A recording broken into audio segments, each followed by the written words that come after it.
Hello parents, मैं हूँ मोनिका मुक्शदा की मॉम। इस वीडियो में हम बात करेंगे प्रीटम बेबीज का वेट गेन कैसे करें। न्यू मॉम्स का ये कॉमन क्वेश्चन होता है, कंसर्न होता है कि मेरी जो बेबी है उसका वेट बहुत ही धीरे धीरे गेन हो रहा है, क्या मैं प्रॉपरली फीड कर रही हूँ या कुछ प्रॉब्लम तो नहीं है, बेबी का वेट क्यों नहीं बढ़ रहा है। या कुछ मॉम्स जो है वो नॉर्मल बेबीज के साथ अपने बेबी को कंपेयर कर लेते हैं और टेंशन ले लेते हैं। आपको नॉर्मल बेबीज के साथ हमारे प्रीतम बेबी को कंपेयर नहीं करना है। प्रीतम बेबी का ग्रोथ अलग होता है, तो आपको कंपेयर करके आप टेंशन ले लेते हैं, आपको ऐसा नहीं करना है, ठीक है। इस वीडियो में मैं आपको कुछ टिप्स शेयर करने वाली हूँ कि बेबी का वेट गेन कैसे करें। अगर आप भी इसी जर्नी में हैं तो आपको वीडियो एंड तक जरूर देखना है। सबसे जरूरी है मदर्स मिल्क। आपको ब्रेस्ट फीड तो आपको डॉक्टर ने मना ही किया होगा एनआईसीयू से घर लाने के बाद, बिकॉज वो सकिंग पावर बहुत लो होता है। तो आपको जो है ब्रेस्ट मिल्क एक्सप्रेस करके देना है, ब्रेस्ट पंप यूज करके, या फिर आप मैन्युअली भी एक्सप्रेस कर सकते हैं, ठीक है। बेबी का वेट ऑलरेडी कम होता है तो आप डायरेक्टली ब्रेस्ट फीड अवॉइड ही करें, आप पंप करके ही, एक्सप्रेस करके ही बेबी को फीड करें। या कोई कोई मदर्स जो है उनको मिल्क बहुत ही कम होता है स्टार्टिंग में, डॉक्टर्स आपको फॉर्मूला मिल्क भी सजेस्ट करते हैं। देखो, मेरा जब भी डिलीवरी हुआ था ना, मुझे तो मिल्क नहीं आ रहा था, वो सेकेंड या थर्ड डे से मुझे मिल्क आना स्टार्ट हुआ था। तो तब तक के लिए तो बेबी फॉर्मूला मिल्क पर ही थी। जो नर्स थी, डॉक्टर थी, वो बेबी को जो है वो लैक्टोजन पाउडर फॉर्मूला दे रहे थे। तो स्टार्टिंग से ही मेरे बेबी को ब्रेस्ट मिल्क और फॉर्मूला दोनों की आदत हो गई है, तो वो दोनों भी पी लेती है। बिकॉज कोई कोई mothers including me, breast milk कम आता है तो हमें फॉर्मूला देना ही पड़ता है। बट मदर्स मिल्क इम्पॉर्टेंट है। आप पहले अपना जो मिल्क है वो एक्सप्रेस करके दे। अगर आपको लगता है कि बेबी का जो है वो पेट नहीं भर रहा है, बेबी रिलैक्स नहीं है, बेबी सो नहीं रहा, बेबी बहुत चिड़चिड़ा हो गया है, तो आप बेबी को फॉर्मूला दे सकते हैं। लेकिन पहले आप ट्राई करें कि आप अपना एक्सप्रेस करके दे, बाद में ही फॉर्मूला मिल्क दे। बेबी का जो स्टमक है वो बहुत ही छोटा होता है, तो आपको ओवर फीडिंग एक ही साथ नहीं देना है बहुत सारा मिल्क। स्टार्टिंग में तो 25-30 ml ही रिक्वायर्ड होता है बेबी के लिए। सो आपको थोड़ा थोड़ा 2 से 3 घंटे के गैप में ही आपको फीड करना है। कोई कोई मदर्स का क्वेश्चन होता है कि बेबी सो गया है, लेकिन बेबी को जब भी हम 2 घंटे बाद उठाते हैं तो बेबी थोड़ा ही मिल्क पीता है और फिर सो जाता है। सारे मदर्स के साथ होता है, मेरे साथ भी हुआ था बहुत बार। तो मैंने ट्राई किया कि जब भी बेबी उठता है तभी मैं बेबी के साथ बात करती थी, उसके साथ खेलती थी थोड़ा। मेरी बेबी जब तक पूरी तरह उठ नहीं जाती थी, मैं उसके साथ बात करती थी, खेलती थी। जब वो पूरी तरह उसका नींद खुलता था, उसके बाद ही मैं उसको फीड करती थी। तब वो अच्छे से फीड भी करती थी, खेलती थी, फिर सो जाती थी। आप भी ऐसा ट्राई करना। मिल्क में प्रोटीन होता है, कैलोरीज होती है, एंटीबॉडीज होती है, जिसके कारण वेट गेन अच्छे से होता है। और मदर्स मिल्क बेबी के लिए इम्यूनिटी बूस्टर भी है, तो मदर्स मिल्क तो बहुत ही इम्पोर्टेंट है। Kangaroo mother care. आपको बेबी को चेस्ट पे रख के स्किन टू स्किन टच देना है बेबी को। इससे बेबी स्टेबल रहता है, बेबी का टेम्परेचर स्टेबल रहता है, बेबी सेफ फील करता है, बेबी का ब्रीदिंग भी अच्छे से ब्रीथ कर पाता है। वो भी अगर ब्रीदिंग इशू है, बहुत ही फास्ट ब्रीथ कर रहा है, तो आप KMC देके देखना, उससे वो भी इम्प्रूव हो जाएगा, ठीक है। इससे ना बेबी का वेट गेन बहुत फास्ट होता है। कंगारू मदर केयर देने से बेबी का वेट गेन फास्ट होता है, आप ट्राई करना। रोज 1 से 2 घंटा, आप एक साथ नहीं बैठ सकते तो थोड़ा थोड़ा करके आप दिन में 1 से 2 घंटा दीजिए। 1 घंटा भी सफिशिएंट है, बट अगर आपको लगता है कि और देना है तो जितना आप KMC दोगे उतना अच्छा है बेबी के लिए। अगर मदर थक गई है, मदर को सोना है, तो फादर भी KMC दे सकते हैं, लेकिन स्किन टू स्किन KMC आपको देना है।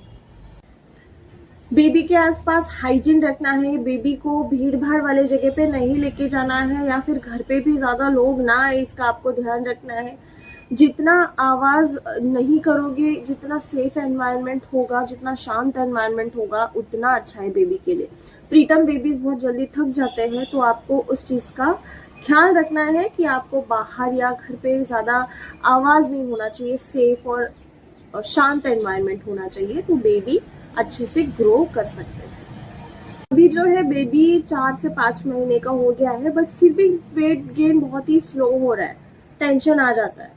तो हो सकता है बेबी बहुत ज्यादा एक्टिव है, खेल रहा है, हाथ पैर हिला रहा है, तो कैलोरीज बर्न हो जाती है, उससे भी वेट गेन बहुत धीरे होता है। तो आपको ध्यान रखना है बेबी का जो स्लीप है वो प्रॉपरली हो, आपको उसकी नींद पे ध्यान रखना है, अच्छे से बेबी का नींद होना चाहिए, और बेबी को हाइड्रेटेड रखना है, और बेबी का जो हंगर क्यूज है उसको भी नोटिस करना है। जैसे या लगता है कि बेबी मुंह में हाथ डाल रहा है, बहुत हंगर क्यूज को आपको नोटिस करना है, और वैसे आपको दूध पिलाते रहना है, ठीक है। और वीकली आपको वेट पे मॉनिटर करना है, ध्यान देना है। आपको जब भी डॉक्टर विजिट के लिए बुलाते हैं तभी डॉक्टर जो है वो हेड सर्कमफ्रेंस जो है वो चेक करता है, और वेट चेक करता है, हाइट चेक करता है, उन सब पे आपको मॉनिटर करना है, ध्यान रखना है। वीकली आपको वेट पे ध्यान रखना है। हर ग्राम एक सेलिब्रेशन है, छोटे छोटे ग्राम अगर थोड़ा भी बढ़ता है तो आपको खुश होना है। आपको नॉर्मल बेबीज के साथ कंपेयर करने की गलती नहीं करना है, ऐसे करके आप खुद को स्ट्रेस दे रहे हो।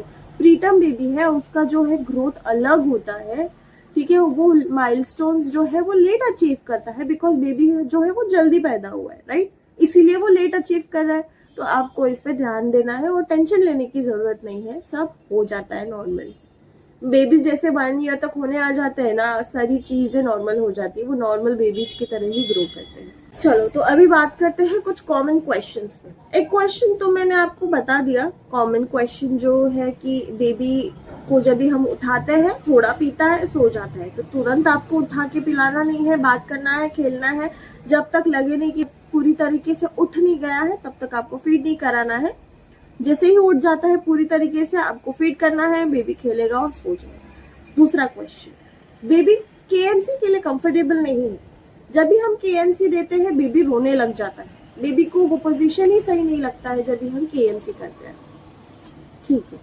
आपको अगर बेबी जो है वो कंफर्टेबल नहीं है तो बेबी को जो आप फीड करते हैं, जब भी बेबी को नींद आ रही होती है या फिर सो गया होता है बेबी, तब आप केएमसी दो, वो बेस्ट टाइम होता है। बेबी सोने के बाद आप चेस्ट पे रखो, बहुत ही कंफर्टेबल हो जाता है बेबी, बहुत ही कंफर्टेबल टाइम है वो। और एक कॉमन क्वेश्चन है कि बेबी जो है ब्रेस्ट फीड नहीं कर रहा है। जैसे ही मैं ब्रेस्ट फीड करने जाती हूँ बेबी रोने लग जाता है बुरी तरीके से। इसके कुछ रीजंस है कि अगर आप बॉटल फीडिंग कर रहे हो, बॉटल से अगर आप फीड कर रहे हो तो बेबी को बॉटल फीडिंग की आदत हो जाती है, बिकॉज उसमें ज्यादा सक करने की जरूरत नहीं होती है, वो डायरेक्टली इजीली फ्लो हो जाता है। ये पहला रीजन है कि बेबी निपल सक नहीं कर रहा है, ब्रेस्ट फीड नहीं कर रहा है। दूसरा रीजन ये है कि बेबी कंफर्टेबल नहीं है, बेबी को आदत ही हो गई है बॉटल फीडिंग का, तो बेबी को सक ही नहीं करना है, उसको मेहनत ही नहीं करना है, ये ऐसा होता है। तो आप जब एक केएमसी देते हो ना बेबी को, ठीक है, तो बेबी को केएमसी देते देते बेबी को हाथ पे लो, उससे बातें करो, लाइट डिम रखो, बात करो, रिलैक्स रखो बेबी को, और धीरे धीरे आपको बेबी को चेस्ट पे रखना है। धीरे धीरे आपको बेबी को चेस्ट पे रख के बातें करके करते आपको बेबी का जो नेक है थोड़ा टिल्ट करना है ब्रेस्ट की तरफ, ठीक है। देखो ऐसे ट्राई करके देखो, धीरे धीरे बेबी ब्रेस्ट सक करने लगेगा। हाँ, लेकिन हंगर क्यूज होने के बाद आपको ब्रेस्ट फीड नहीं कराना है। बेबी को हंगर क्यूज हो गया है उसके बाद आपको ब्रेस्ट फीड नहीं कराना है, बेबी तो रोने ही लग जाएगा, बेबी ब्रेस्ट फीड लेगा ही नहीं। बेबी का ब्रेस्ट फीड हो गया है, उसके बाद आप बेबी थोड़ा टाइम हो गया है बेबी के साथ आप खेल रहे हो, तो धीरे धीरे आप ट्राई करके देखिए। पेरेंट्स, प्रीतम बेबी का जो वेट है वो बहुत ही स्लो प्रोसेस होता है, तो टेंशन नहीं लेना है। और आपको क्या करना है, मदर्स मिल्क, जरूरत पड़े तो फॉर्मूला मिल्क, पेशेंस रखना है, कंगारू मदर केयर देना है, वेट पे मॉनिटर करना है, डॉक्टर विजिट फॉलो करना है। आपको ये सारी चीजें फॉलो करनी है, फिर देखना आपका बेबी का वेट कैसे बढ़ता है। धीरे धीरे बढ़ेगा, बढ़ तो रहा है, ग्रो हो जाएगा यार, टेंशन मत लो। टेंशन लोगी तो बेबी को आपका ही एनर्जी शिफ्ट हो रहा है, राइट। आपको पॉजिटिव रहना है तो बेबी पॉजिटिव रहेगा, आपकी एनर्जी बेबी को समझती है, तो मॉम एंड डैड सब सही हो जाएगा, टेंशन लेने की जरूरत नहीं है, ठीक है। अगर आपको वीडियो हेल्पफुल लगा तो प्लीज आपको लाइक करना है, सब्सक्राइब करना है और शेयर करना है उनको जिनको प्रीतम बेबी है। मिलते हैं नेक्स्ट वीडियो में। Thank you. Bye bye.